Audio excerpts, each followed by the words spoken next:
Hi everybody, welcome to MG Life Hacks. This is my first video, so let's just set the bar of expectations there.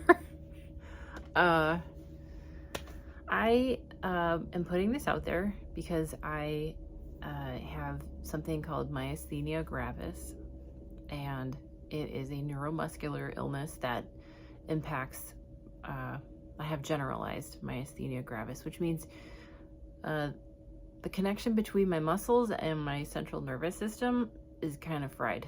So it happens with voluntary muscles, involuntary muscles, and what it will do that's pretty frightening and serious is with involuntary muscles specifically. It can make it really hard to breathe, and you have to be put on a ventilator in one of the worst case scenarios. But it's weakness. It's not lacking strength. It's just the connection between your muscle and the receptors just isn't there anymore. It's, like I said, it's kind of fried. That's how I view it. But that being said, I've had this about 2 years now. It'll be 2 years in a couple months. And I was hospitalized twice within the first couple months of my diagnosis because it was really severe, really severe. When I left the hospital, I was relatively stable. I wasn't on a ventilator or anything like that, but what was surprising to me was that while you're being bombarded with all kinds of information on the internet after you get the diagnosis, and you're trying to figure out if it's a correct diagnosis or not, and then you're trying to figure out, okay, what does this involve? What does my insurance cover? What is my employer going to do? What am I going to do at home? How am I going to cook and clean and care for myself and my family? And it's very overwhelming. And while it's nice to have resources of information like myastheniagravis.org, if you have not checked them out yet, stop right now and go check it out, because they have so much information and it's broken out pretty well. It's very user friendly. They have lots and lots of helpful hints and other resources for you to use. And one of the other big things that was recommended on that was finding a forum or like a support group, because it is really nice with this. It is a rare illness. It's double-edged sword, because it's nice to know you're not alone, but it's also, a lot of other people have this. But it does feel isolating with the symptoms, especially once you're just getting used to it and you're dealing with your new normal, is basically how I view mine. It's my new normal. It's a big change. It's a big life change. So what I wanted to do today specifically is walk you through some things that worked for me when I was out of the hospital. And it's, you'd think they would give you instructions or helpful hints on how to shower. They don't. You have to figure it out on your own. And it's hard, especially when you're really weak, and it's hard to stand, and it's hard to, especially with generalized, move your arms up and wash your hair like this and scrub, and wash your face and wash your body. You have to re-strategize. You have to think outside of the box, and you have to take that shower or task or whatever you're doing, and you have to break it down logistically in a different way. And that is what took a little getting used to. So general rules of thumb to follow are to be as patient as you can with yourself. This is not a race. Trying to rush yourself through it is not going to work. Willpower is not going to get you anywhere. Trying to push through. Do not push yourself with this illness. Don't do it. No. You need to get stable first, And then you can incrementally, very slowly, very carefully build from there. You may have some well-meaning friends, relatives, hey, I can help you. And it's your comfort level. But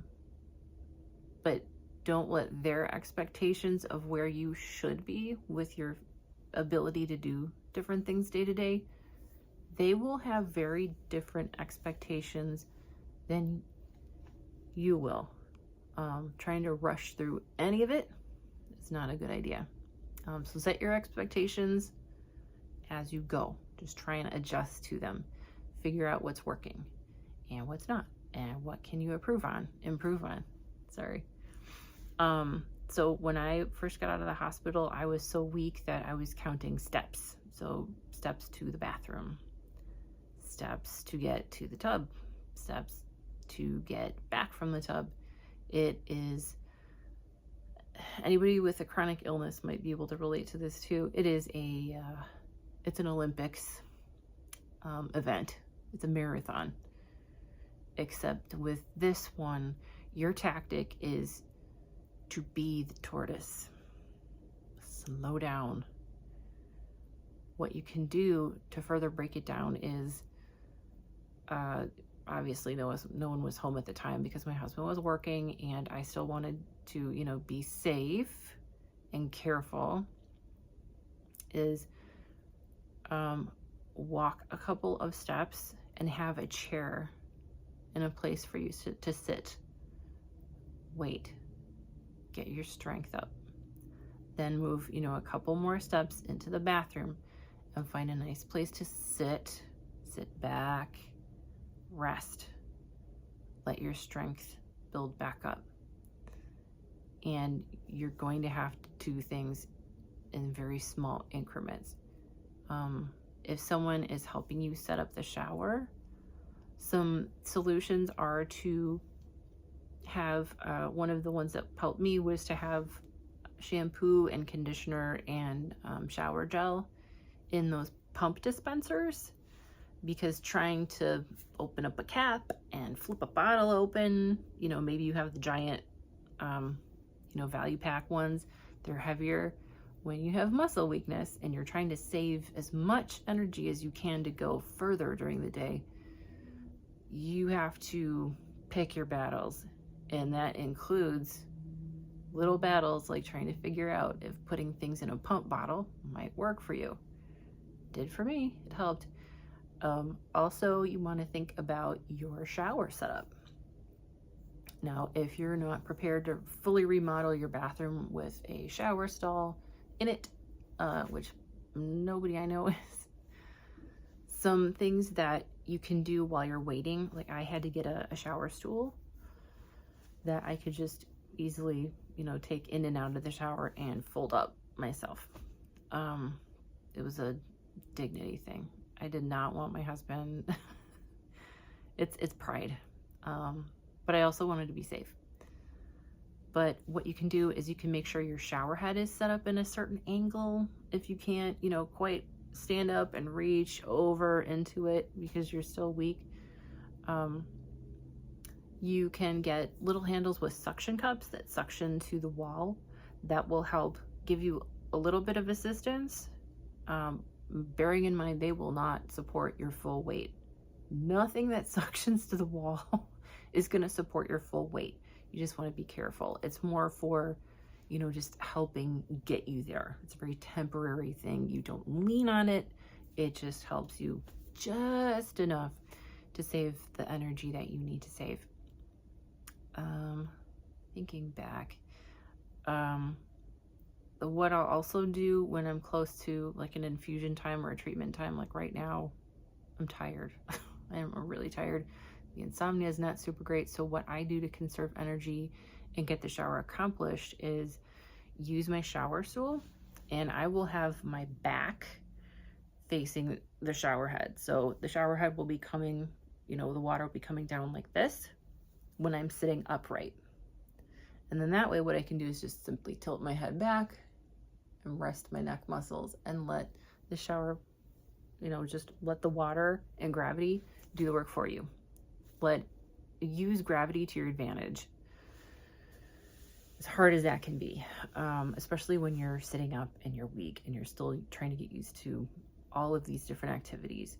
You may have to look into figuring out how you're going to protect yourself and be safe if you start to feel really weak, by figuring out where in your bathroom you can lie down if you start to feel really weak or dizzy or anything like that. Like I said, this is not the time to push.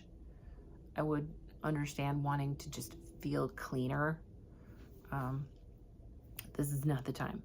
So you want to just do things in very small increments. Let your products work for you. Like, get some hair products. They don't even have to be that expensive. But have, a shampoo that does the job with one single, lather and rinse. The deep conditioner that you can, leave in. You don't have to leave it in for a couple minutes.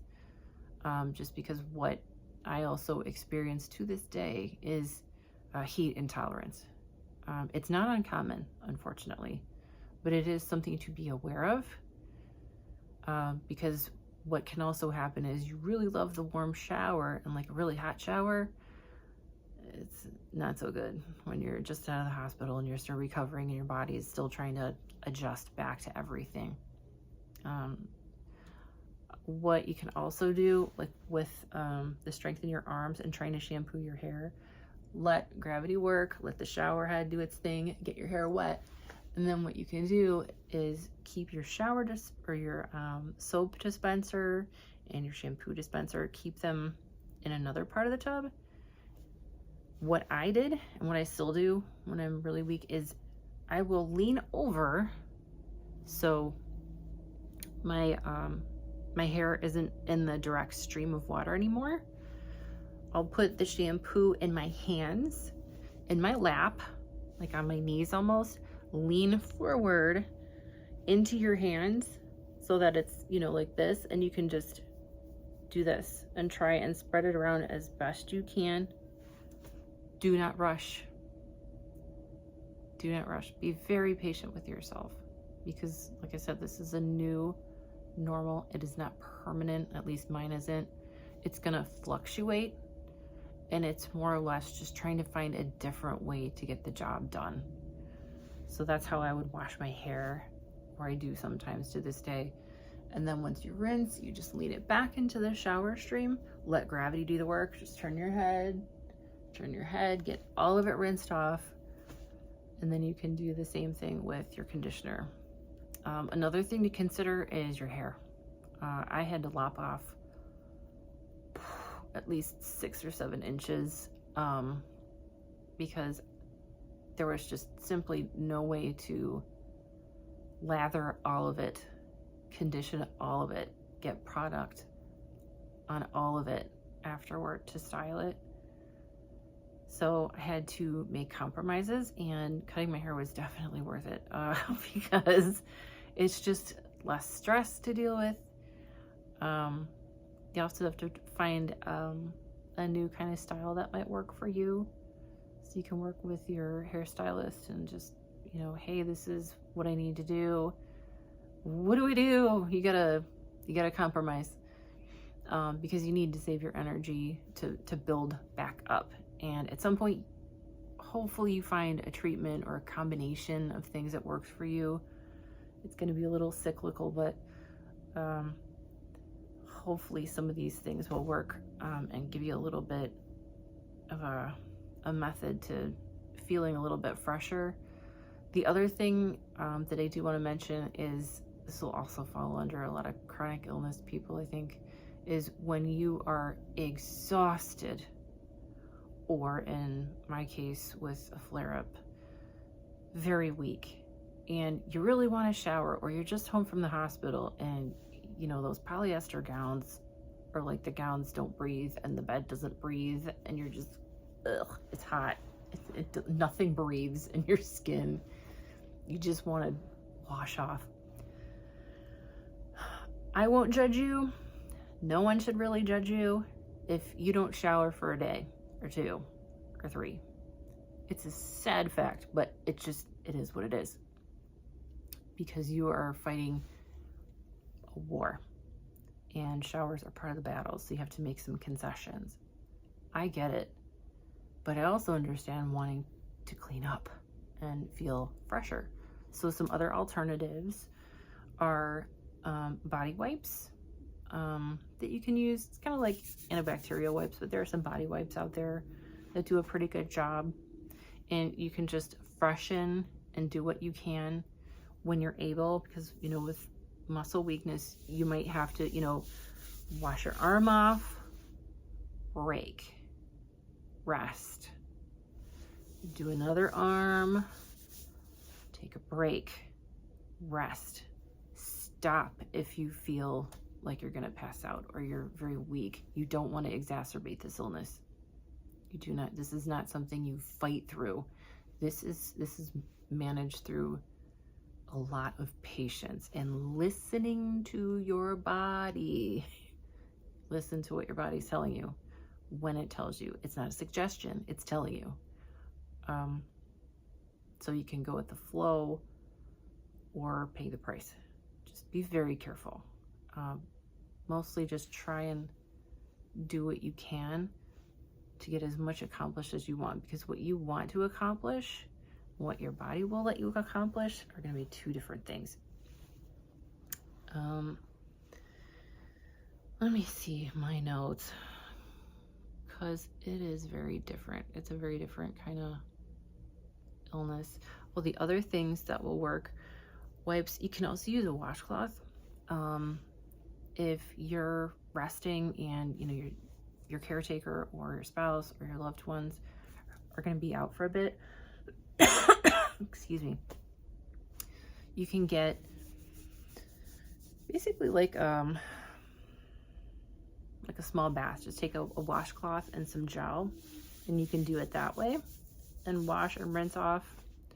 You can get yourself all the way to the bathroom if you're feeling super ambitious, and fill up the sink with some hot, warm, soapy water. Just simply plug up the sink temporarily and, you know, wash in the sink.